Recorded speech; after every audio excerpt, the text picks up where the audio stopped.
Guys, welcome back. It is Racer X, and today I've actually got three different cars behind me. This is a video that I've been looking forward to shooting for quite some time. Well, guess what? My buddies at Classic Chevrolet in Grapevine have managed to put all three of these cars together for me, and today I'm going to review them. Yes, it is the base muscle version of each one of these particular cars. You've got the Challenger here, you've also got the Camaro, and then right there you've got the Mustang. And these are very different cars, but these are sort of the iconic pony muscle, however you want to look at them. These are the iconic versions, but this is the base model, and I just want to show you some of the differences. It should be a fun video. Guys, if you are new to the channel, make sure you slap subscribe down here in the corner, hit the notification bell, and we are off. We got the 1,000 horsepower helmet.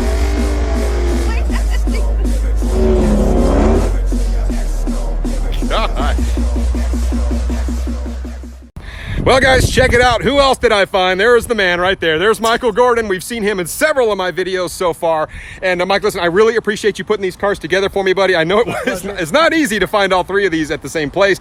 So real quick, and I know that you are a Chevy guy. Have you driven all three of these cars before? I have driven all three of them before. Yes. Which one do you like the best? I'm a Camaro guy. Well, you're a Chevy. You work at a Chevy dealer. Number two would be the Challenger. I just love the raw horsepower, the muscle look of it. Yep. And is there really a third? The dish on the Mustang, guys. You gotta love it. But this is the man here. He will help me put this video together, guys. He is a big help. So if you do need something Chevy related, that is your man to come see. Michael Gordon here at Classic Chevrolet. All right, so let's check out the lineup here. Yes, we do have the Challenger GT. This is a V6. However, it does have a very similar look to, say, the RT. And honestly, it really doesn't look that different from a Hellcat if you kind of just take a glance at it from a little ways away.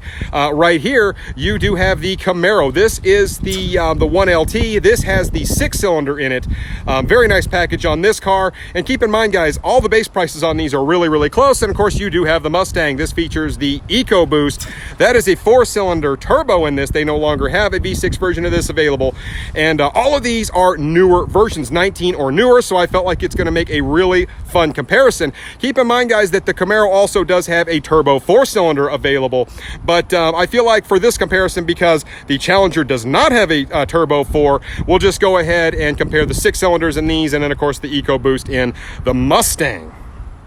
So the first thing I really want to talk about is the difference in look of these cars. Guys, these cars really couldn't be a whole lot different in look. I mean, obviously they're not trucks or anything, but I mean, you can see with the Challenger, you do get the bigger scoop here. Keep in mind, the SXT is going to look a little different, but with the GT, you do get that big scoop right there in the front. The hood of this car is pretty long, and you'll see it when you actually drive it. But when you look at the side profile of this has that kind of old school muscly look, and a lot of Dodge folks really like this. This actually has some upgraded wheels on it like you do normally find on the GT. But as you can see, the green is kind of striking as well. Some people like it, some people don't. But I will say, obviously this car has a spoiler on it. It has a very boxy kind of rear end to it. The tips on it are sort of oblong. It is just a different looking car, but it is very distinctive. Typically, you can always tell if you're looking at a Challenger on the road, and it's just a really good looking car. We'll talk about the interiors here in just a little bit, but as we jump over to the Camaro, things change quite a bit. You can see it's not quite so boxy on the Camaro. It's more angular. You can see the headlights are actually very angular and sort of low profile, but that grille really sticks out. That's the thing with these new Camaros, is the grille is very noticeable. And you can see it's just a very slanted windshield, more slanted than the others. The even the mirrors here have a very aerodynamic type look. And on the back of this particular one, we don't have a spoiler. It is they do have options where you can put spoilers on them. This one, it does have sort of the round exhaust tip on it. Similar balance, but you can see it does have a nice little curve around to the backside. It's just a very striking car. The Camaro is a good looking car.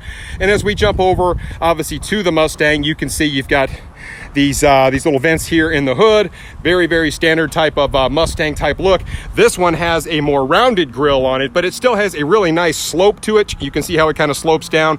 That Mustang is very distinctive as well. It kind of has a mean looking, sort of a mean looking face almost to it, with the way those things are angled. It kind of has a pissed off type look to it, which is neat. It's definitely unique to the Mustang. The windshield not quite as slanted as the Camaro, but more so than in the Challenger over here. And you can see this has the base model wheels on it.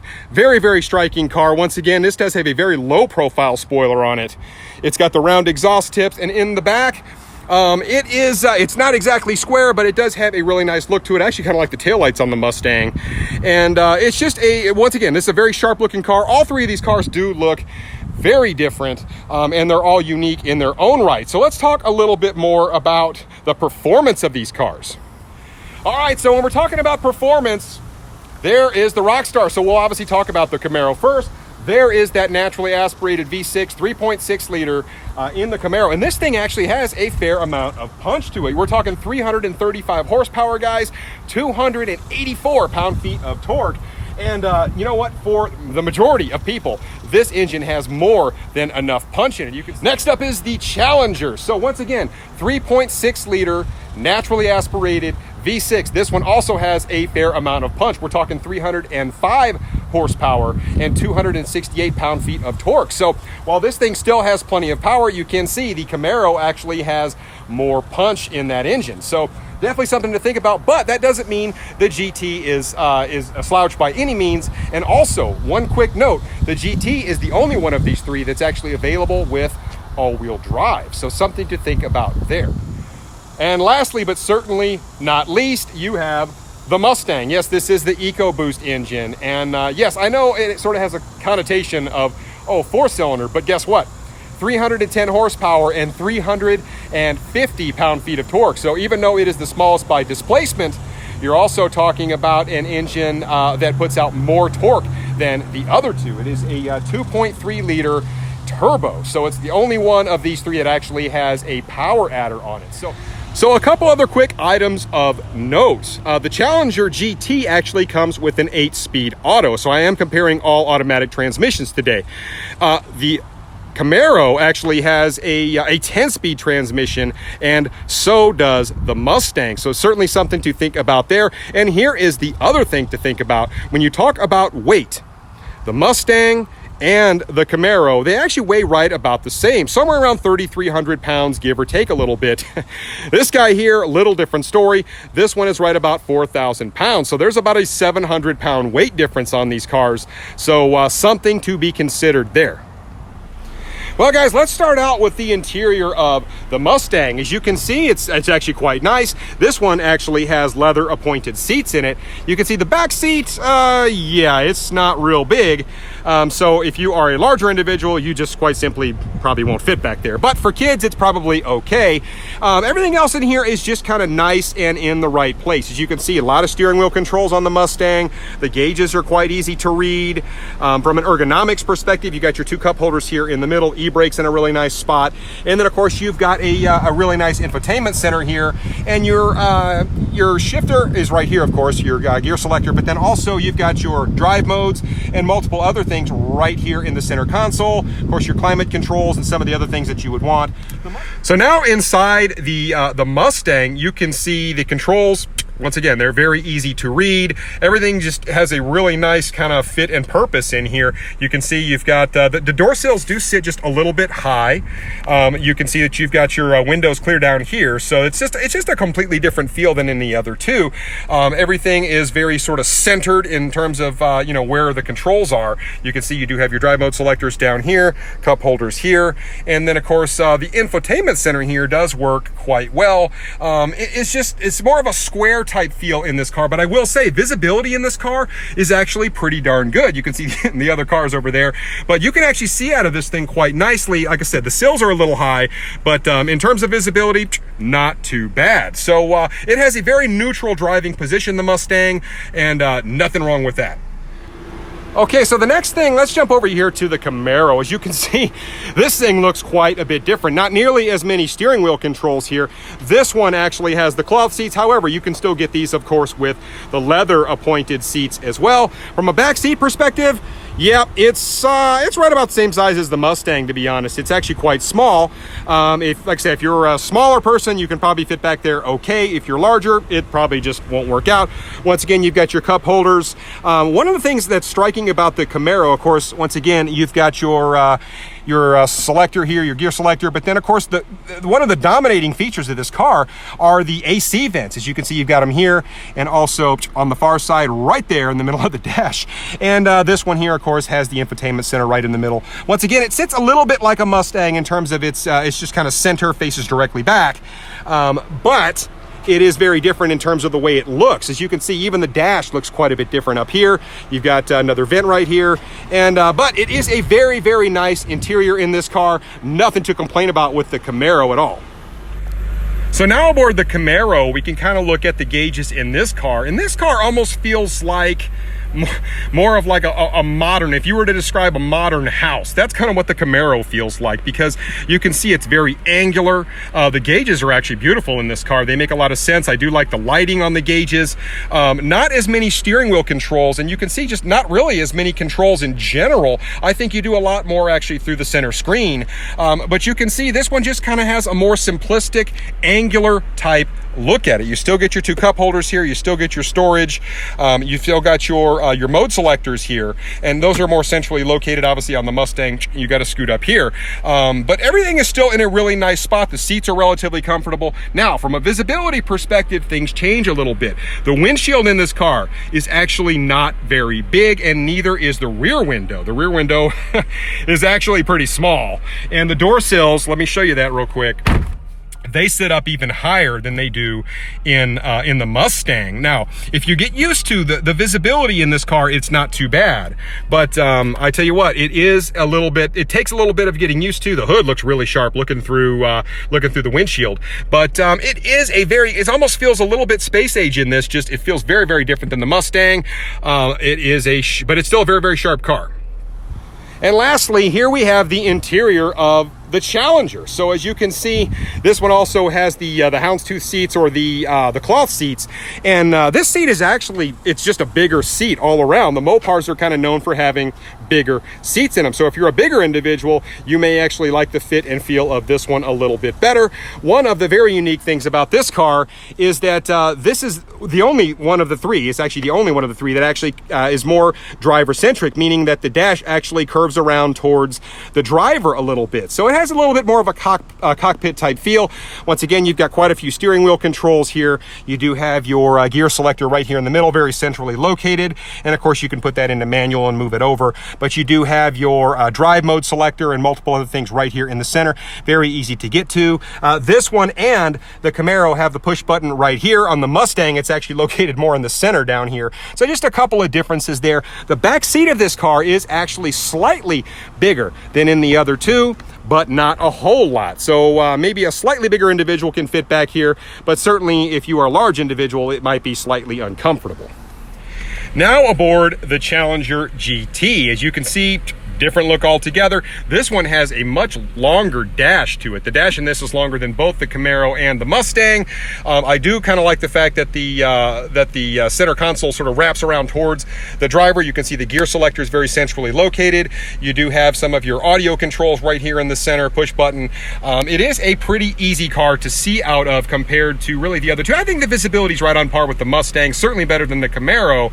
You kind of close this up, you can see once again the sills sit about the same level they do in the Mustang, but very, very sharp gauges in this car once as well. The center console, the infotainment center actually works quite nicely. This is actually the smaller of the two that Dodge offers, but you can see visibility is not too bad. Out the back window, you can still see fairly well. All right, well, now that I have showed you a whole bunch of the different specs, features, the interiors of these cars, I think it's time to take these things for a little spin down the road so I can give you my impressions on how they drive. Okay, so I am actually aboard the Mustang. This is the EcoBoost.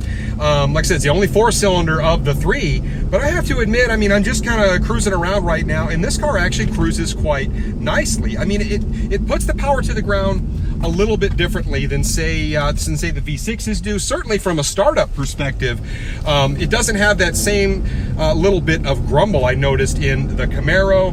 The Challenger doesn't grumble quite as much as the Camaro, but they both sound pretty decent when you start them up. This one's pretty quiet when you start it up, but I will say, rolling down the road, just keeping it nice and smooth, when I go to accelerate, it most definitely feels like it's getting out of its own way. The car actually drives quite nicely.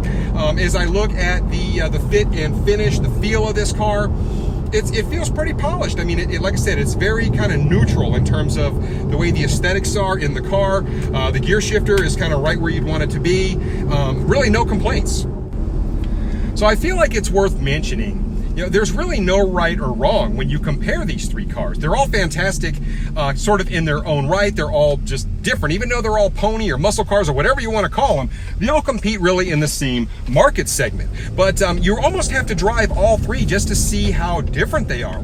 So I have to admit that the four-cylinder is, I'm actually, the four-cylinder in this car, I'm actually using the paddle shifters here. And I do like the fact that this 10-speed really works when you're driving it. I will say, to get it in the right RPM, to kind of get it to launch, you really have to downshift quite a few times. But right here we are at 3,700, and we're going to go ahead and give it the beans here. And it definitely feels like it has got a lot of punch. Listen to it. Nothing wrong with this. I have to say, this is one of those four cylinders that still has the ability to kind of put a smile on your face when you lean into it. It is pretty important that you kind of downshift to the right gear, because, you know, with the 10-speed, it has a lot of gears. So you just kind of have to row down to hit the right gear, get yourself in the right RPM. But boy, when it takes off, it has plenty of power. The Mustang, it feels very, very solid. It feels relatively light on its feet, and it's just a nice, solid driving car. So the Mustang, yeah, it's not a race car, but it is still fun to drive. Like I said, the back seats in it aren't big, but that's okay. I mean, it's more comfortable probably for just two adults. If you have kids that are small, they'd probably work out just fine in the back of this thing.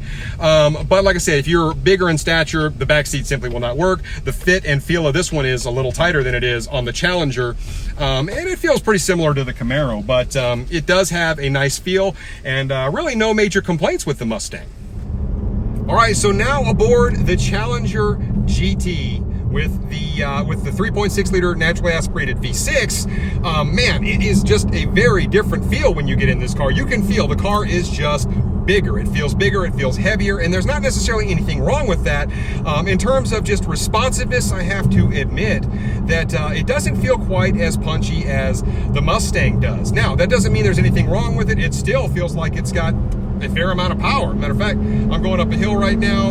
It is most definitely getting out of its own way. The power is a little bit more linear. I feel like the Mustang just kind of, like, you can feel the surge of power in the Mustang a little bit more. In this car, it's just real linear. And like I said, but the car rides quite nicely because it is a bigger car. You know, it's got bigger seats in it. The back seat's a little bit bigger. The ride is actually quite nice in this trim.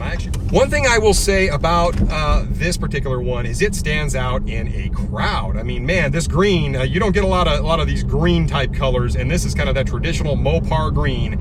And you know, this car, there's something to be said for it because it has that traditional retro muscle type look that the others don't. The Camaro actually looks quite space age. But it's just got that big, comfortable muscle type feel to it. It is not the fastest thing in the world, but it still gets out of its own way, and it still looks really, really good. There's a reason they sell so many of the SXT and GT packages. So this one, it is, I don't think it's quite as fast as the Mustang. It's heavier, it's bigger, but it still is a really nice car. And if you don't need a race car and you're looking for just a cruiser, this one might be perfect for you. Like I said, the Challenger is one of those cars that's been around a while. Dodge has had a ton of success with it, and I can see why. It is just a really well put together vehicle. Okay, well, I guess we'll go ahead and move on over to the Camaro. Now I'm aboard the Camaro 1LT, and of course this does have that naturally aspirated V6. This thing actually puts out a good amount of power for a V6, like 335 horsepower out of a naturally aspirated V6. Nothing wrong with that. I've got to say, the interior of this one feels just so different than the other two, just from a dash perspective. And I do really like the instrumentation in this car. And I've got to admit that the vents are, you know, there's something that would probably have to grow on me a little bit, but they are kind of cool. Like I said, this one almost has more of a modern type feel to it. Sort of like somebody says they like I said, like a modern house. This one kind of has that same, it's almost more simplistic here, but very angular. I've got to say, from a visibility perspective, it will take a little bit of getting used to if you're not used to the higher sills. This one's even higher than the other two cars, and the smaller windshield. So if you want something with a little bit more sound, I will say that the V6 in the Camaro, it does have kind of a nice little grumble to it. I mean, it's not a big V8 sound, but when you start it, it definitely sounds pretty throaty. Okay, so a couple of things that I noticed right away when driving the Camaro compared to the other cars. Is it faster than the Challenger? Yeah, it is. It feels faster than the Challenger does. It's lighter weight. We're talking 700 pounds lighter than the Challenger, and it's got more horsepower. So you can definitely feel it. Now with the Mustang, it has more horsepower than the Mustang, but the Mustang has more torque. So this one has kind of that same linear feel like you would find in the Challenger, but it just has more power, and it's lighter, so it definitely is faster than the Challenger. Now in terms of the ride quality, I gotta say it's a little bit more it's not quite as supple, I would say, as the way the Challenger rides. It feels a little bit more like a sports car rather than just a traditional muscle car, but it's a smaller car. Like I said, this car's smaller, it's lighter. So is the Mustang. It's smaller, it's lighter, and you can feel it when you drive it. This thing definitely gets out of its own way. I got to admit that it doesn't underwhelm me with its power. It is actually, it's a pretty nice driving car. Now I flipped it over to sport, and it woke it up even a little bit more so. So yeah, the drive modes in this actually work quite well as well. So from a drivability perspective, the Camaro is actually quite nice. I mean, it really takes curves readily. It feels well balanced. It's a very solid car. Like I said, it looks more new age. It's more angular. So yeah, I mean, at the end of the day, all three of these cars, they're different. It's completely subjective. There's no right or wrong. All three of these cars cost about the same amount of money. So my suggestion would be, go drive all three of these, and the chances are you're gonna like one better than the other two. Now, which one that will be, I can't say, because like I said, everybody is different.